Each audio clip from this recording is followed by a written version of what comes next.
Actuellement, le cyclone tropical Chido est localisé à une distance d'environ 500 km des côtes comoriennes et continue de s'éloigner de notre archipel vers le Mozambique.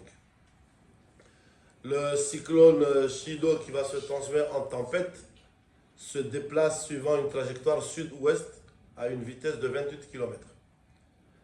Actuellement, Chido ne représente aucune menace directe pour l'archipel des Comores. Cependant, en raison de l'agitation de la mer, toutes les activités maritimes restent suspendues jusqu'à la levée de restrictions par l'autorité compétente qui est la NAM. Les formalités pour les vols internationaux en partance et à destination de l'aéroport international de Haaya sont ouvertes pour une ouverture de celui-ci à partir de 18h01. La DGC invite la population comorienne à se conformer aux mesures encore en vigueur et assure le rétablissement progressif des services habituels par les autorités compétentes. La DGC, en tant que coordinateur national de la plateforme nationale de réduction des risques de catastrophe, remercie le gouvernement pour son soutien indéfectible de toute forme lors de la gestion du cyclone.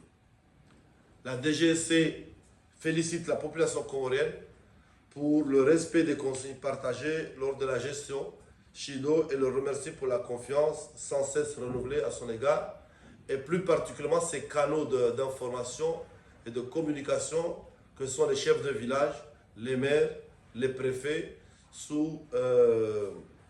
et les ONG tels que le mouvement des scouts.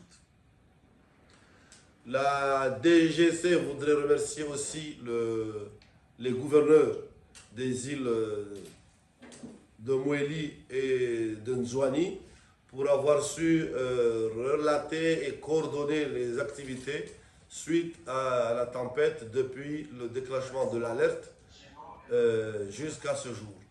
Je voudrais aussi prendre cette opportunité pour remercier le gouverneur de l'île de Ngazidja qui, bien que ne pas impacté directement par le cyclone, mais nous avions eu des possibilités d'impact au sud de Ngazidja.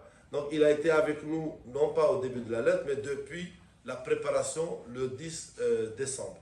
Donc je voudrais remercier toutes ces entités et toutes ces autorités morales et physiques qui nous ont soutenus durant ces 4 jours d'alerte cyclone. Et enfin, pour terminer, pour dire à la population que des dégâts énormes ont été observés, notamment au niveau du secteur de l'éducation, des infrastructures, de l'aménagement du territoire et de la santé publique.